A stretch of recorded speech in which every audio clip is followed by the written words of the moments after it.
হাসান ভাই। হ্যাঁ, আসসালামু আলাইকুম ভাই। ভাই কি অবস্থা ভাই আপনার?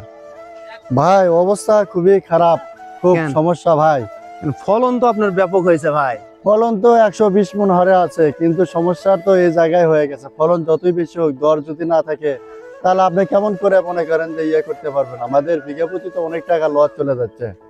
100 টাকা কেজি 100 টাকা কেজি বীজ ক্রয় করে আজকে আমরা আলু বিক্রি করতে পারতেছি না। দেখেন আমাদের গাড়ি মিলতেছে না, আমাদের স্টোর বন্ধ হয়ে আছে, স্টোরে মাল নিচ্ছে না। হ্যাঁ, পার্টি ধরে খুঁজে খুঁজে খুঁজে খুঁজে নিয়ে আসা লাগতেছে। আমরা এমন পরিস্থিতির মধ্যে পড়ে আছি, খুব ভোগান্তির মধ্যে পড়ে আছি ভাই। এখন আমরা কি করতে পারি বলেন? গাড়িও মিলতেছে না বা স্টোরও বন্ধ হয়ে আছে।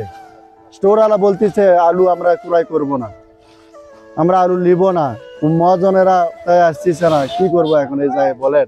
আপনার আপনার যে বর্তমানে যে এই যে আলু জি। দেখতেছি, হ্যাঁ, এত সবগুলো আলু বিক্রি হচ্ছে না, না, সবগুলো আলু বিক্রি হচ্ছে মানে না।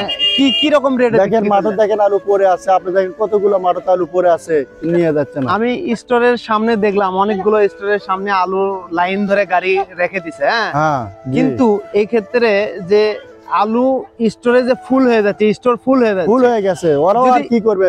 আলু স্টোর যদি booking ফুল দিয়ে হয়ে যায়, কিন্তু জি। আলু স্টোরে রাখার তো তেমন একটা জায়গা হবে না। হবে না। জি, তখন জি। এখন এই ক্ষেত্রে আপনি কি বলতে চাচ্ছেন? এখন আমি এই ক্ষেত্রে বলতে চাচ্ছি যে আমি বিশেষ করে আমরা খুব দুঃখজনকের ভেতর পড়ে আছি। আমরা কৃষক কোনো প্রকার টাকা পাচ্ছি না, খুব পরিস্থিতি খারাপ। তো গতবার যে পরিমাণে আলু চাষ হয়েছিল, জি, ঠিক আছে? যতবার যে পরিমাণ আলু চাষ হচ্ছিল এবার কিন্তু তার চেয়ে মানে দ্বিগুণ হারে বৃদ্ধি পেয়েছে আলু চাষিরা। জি, জি, কিন্তু জি। এক্ষেত্রে আপনার মতামতটা কি একটু প্রকাশ করেন। বৃদ্ধি পেয়েছে, ফলনও বৃদ্ধি পাচ্ছি, বুঝছেন ভাই। এই ক্ষেত্রে তো আমরা কি করবো? দেখেন বাইরে যদি আলু না যায় তাহলে আমাদের এই আলু নিয়ে কাদা ছাড়া আর কোনো উপায় নাই। হ্যাঁ, এই আলু তো ভরপুর, আমাদের বাড়িতে আলু বুকিং হয়ে আছে, মাঠে আলু বুকিং হয়ে আছে, স্টোর ভরে গেছে। আমরা আলু কোথায় রাখবো, কোথায় নিয়ে যাব? এই পরিস্থিতির মধ্যে পড়ে আছে। দেখেন কতগুলো বস্তা পড়ে আছে, এদিকে কতগুলো জমি এখনো তুলতে বাকি আছে। কিন্তু আপনার ইয়েটা কি, আপনি এই যে গতবার যে আলু চাষ হয়েছিল, আলু কিন্তু গতবার কিন্তু প্রচুর পরিমাণে কৃষকরা লাভ করেছে, লাভবান হ্যাঁ, হয়েছিলাম। প্রচুর পরিমাণে লাভবান হয়েছে। এই লাভবান হওয়ার ক্ষেত্রেই এবারে বর্তমানে কৃষকরা অনেক জমিতে চাষাবাদ, যারা গততে 1 বিঘা জমিতে আলু চাষ করছিল, এবার কিন্তু তারা 4 বিঘা 5 বিঘা পর্যন্ত আলু চাষ করছে। যে আমাদের দেশের আলু আমরা দেশে উৎপাদন করব।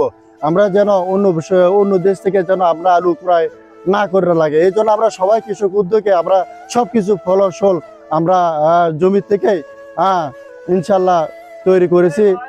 তবে আমি শুনতেছি যেন মালয়েশিয়া, নেপাল, ভুটান আরো অন্য দেশে আলু যাবে।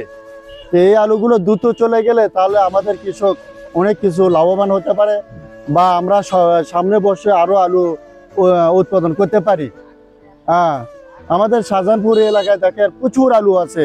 আমরা আলু কোথায় রাখবো, কোথায় বিক্রি করব? কাকে দিব? আমরা রাস্তায় দিয়ে মানুষ যায়, তাকে ধরে ধরে বলি ভাই আলু নিয়ে যান, আলু নিয়ে যান। কেউ বলে না যে আমরা আলু ক্রয় করব, এ কথা কেউ বলে না। এই পর্যায়ে আমরা এখন দেখেন দুঃখের সহিত কি বলবো, মনে হয় আমার কান্না অঝোর পানি পড়ে যাচ্ছে। আমরা যে জমিতে উৎপন্ন করছি 100 টাকা কেজি।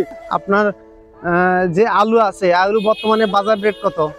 এখন বর্তমান আজকে বাজার রেট চলতেছে বর্তমান 11 টাকা 75 পয়সা, 12 টাকা পর্যন্ত আজকে বাজার চলতেছে। আজকে আমাদের শাহজাহানপুর জেলা ট্যাঙ্গামাগুর খন্না ইউনিয়ন থেকে আমরা বলতেছি, আজকে বাজার এখানে চলতেছে 11 টাকা 75 পয়সা।